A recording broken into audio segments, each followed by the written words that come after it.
안녕하세요. 배본철 교수입니다. 여러분, 우리들의 공동체가 다 하나님의 나라, 그래서 성령의 인도하심을 충만히 받는 그런 공동체가 되어지기를 정말 원하시죠? 이것은 우리의 원함뿐 아니라 그 이전에 우리 하나님께서 우리에게 원하시는 일이기도 합니다. 자, 우리들의 공동체, 내가 속해 있는 공동체가 성령의 인도하심 받는 그런 성령 충만한 공동체가 되기 위해서 오늘 함께 은혜를 나누도록 하겠습니다. 먼저 오늘 출애굽기 40장 36절부터 38절까지 있는 말씀입니다. 구름이 성막 위에서 떠오를 때에는 이스라엘 자손이 그 모든 행진하는 길에 앞으로 나아갔고, 구름이 떠오르지 않을 때에는 떠오르는 날까지 나아가지 아니하였으며, 낮에는 여호와의 구름이 성막 위에 있고 밤에는 불이 그 구름 가운데 있음을 이스라엘의 온 족속이 그 모든 행진하는 길에서 그들의 눈으로 보았더라. 아멘. 네, 이스라엘 공동체의 모습이죠. 구름이 떠오를 때는 행진하고 떠오르지 않을 때는 서 있고, 구름 기둥 그리고 구름 기둥과 불 기둥의 인도를 받으면서 행진하고 또 서기도 했던 이 이스라엘 백성들로부터 우리들은 성령의 인도함 받는 삶이 어떠한 삶인지를 우리가 볼 수 있는 것 같습니다. 자, 우리들의 공동체가 이런 공동체가 되려면 어떻게 해야 될까요? 자, 그럼 성령께서 원하시는, 우리 공동체에게 원하시는 것이 무엇인지를 살펴보도록 할게요. 성령께서는 우리 공동체 속에서 정말 모든 구성원들과 인격적으로 내주하면서 친밀히 교제하기를 원하십니다. 물론 개인을 향한 그런 뜻이기도 하지만, 이 공동체 속에서도 우리 성령께서는 그러한 공동체적인 교제를 충만하게 하길 원하신다. 왜냐하면 거듭난 그리스도인들의 공동체는 그리스도를 머리로 하고 있죠. 그러니까 그리스도를 머리로 하고 있는 하나의 영적인 유기체라고 할 수 있는 것이죠. 그러므로 하나님께서 그리스도인 공동체에게 가장 바라시는 가장 큰 소원이 있다라면, 그것은 거듭난 공동체의 구성원들이 성령과의 인격적인 교제와 그분께 대한 복종에 힘쓰면서 나아가는 공동체 생활이 되기를 원하신다는 거죠. 그래서 그러려면 구성원 각자가 순간순간마다 온 마음을 다해서 성령과 인격적으로 교제하는 게 필요하겠죠. 그리고 공동체 속의 모든 행사나 결정해야 될 일들, 행사, 이 모든 일들 가운데 공동체적으로 성령의 인도하심을 따르는 삶이 나타나야 되겠죠. 그것이 공동체를 향해 바라시는 하나님의 깊으신 뜻입니다. 예를 들면 우리 가정에는 가정 공동체가 있잖아요.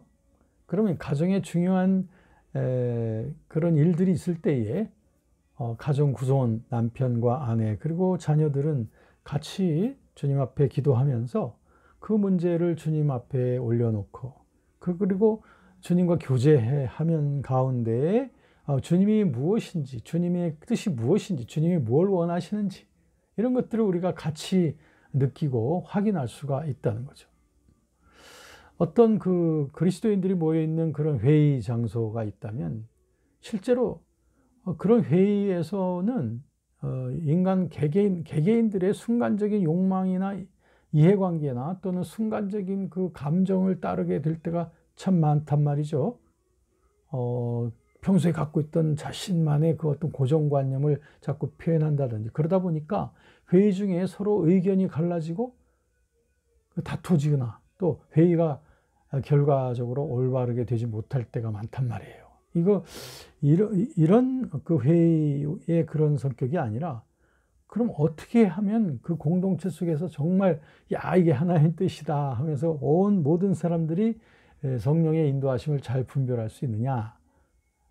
그걸 위해서 무엇보다도 선행되어야 될 것은 회의에 임하는 각자의 선입견이나 편견 등을 우선 내려놓는 거예요. 내려놓는 작업이 쉬운 일은 아니겠죠. 그렇지만 그걸 내려놓고, 그래서 이게 하나님의 뜻이면 난 어떤 것이든지 따르겠다라고 하는 그런 공평한 저울추와 같은 그런 마음 중심을 우리가 먼저 다 가져야 돼요.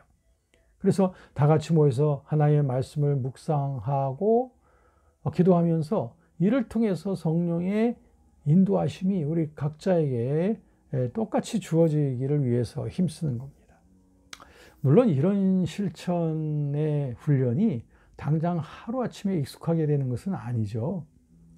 지속적으로 노력을 해야 됩니다. 그래서 늘 하나님의 말씀으로 공동체가 깨어서 그리고 공동체적으로 성령과 동행하는 훈련을 같이 체크해가는 그런 공동체가 돼야 된다는 거죠. 이런 훈련을 우리가 거듭해 가게 되면 성령께서는 우리 공동체가 정말 죄의 유혹을 이기면서 승리해 나가는 그런 공동체가 되어 가도록 그렇게 이끌어 가십니다. 왜냐하면 성령의 인도하심을 따른 공동체라면 그 공동체 속에는 이런 그 죄가 자리를 튼 그런 일들을 피할 수 있게 되죠. 의도적으로 죄를 범하는 일들, 이런 일들이 그 공동체 속에서 이제 근절되어지게 되는 거예요. 왜냐? 성령을 따라 행하니까. 갈라디아서 5장 16절 말씀에 보시면 내가 이르노니 너희는 성령을 쫓아 행하라. 그리하면 육체의 욕심을 이루지 아니하리라. 너무나 간결하지만 너무나 진리의 말씀 아닙니까? 성령을 따라 행하면 육체의 욕심, 죄악의 소욕을 이루지 않게 된다는 거예요. 이건 아주 당연한 귀결입니다. 이 말씀은 거룩함의 완전을 이룬 자는 육체의 욕심이 완전히 사라져서 다시는 그 욕심이 인생 속에 고개를 들지 못한다, 그런 말이 아닙니다. 이 말의 참된 의미는 우리가 언제든지 성령의 인도하심을 충실히 따라 살아간다면 우리는 그 성령의 능력에 의하여 죄의 욕심을 충분히 진압할 수 있다는 거죠. 로마서 6장 6절 말씀해 보면 우리가 알거니와 우리 옛사람이 예수와 함께 십자가에 못 박힌 것은 죄의 몸이 멸하여 다시는 우리가 죄에게 종노릇하지 아니하려 하매니. 아멘. 이 말씀의 표현은 이 우리들의 거룩한 능력의 근본적인 현주소가 바로 그리스도의 십자가에 있다는 거예요. 그리스도의 십자가에 우리의 옛사람이 함께 죄에 대하여 못 박혀 죽었다라고 하는 것이 우리의 성결한 능력의 현주소라는 거죠. 그러므로 우리가 전적으로 성령의 인도하심을 따르기 위하여 이 옛사람의 죽음의 고백을 계속하면서 우리의 의지를 오직 주님께만 드린다면 내게 죄와 육체의 소욕에 대한 그런 유혹들, 그리고 율법의 어떤 그런 그 자의적인 그러한 요구들, 이런 것들은 우리 안에서 이미 죽은 거나 마찬가지입니다. 우리들은 성령의 인도하심을 따라 살아가는 거죠. 갈라디아서 5장 18절에 보니까 너희가 만일 성령의 인도하시는 바가 되면 율법 아래 있지 아니하리라. 네, 그렇습니다. 그러므로 죄를 이기는 성결한 공동체를 직접적으로 가능케 해주는 요인은 모든 구성원들이 그리스도의 영을 충실히 따라 행하면 되는 거예요. 자, 여러분. 그래서 성령께서는 우리 공동체 속에서 우리가 하는 모든 일들이 다 하나님의 뜻에 그 풍성한 열매들이 맺게 되기를 원하시는 게 우리의 공동체를 향한 하나님의 궁극적인 목표죠.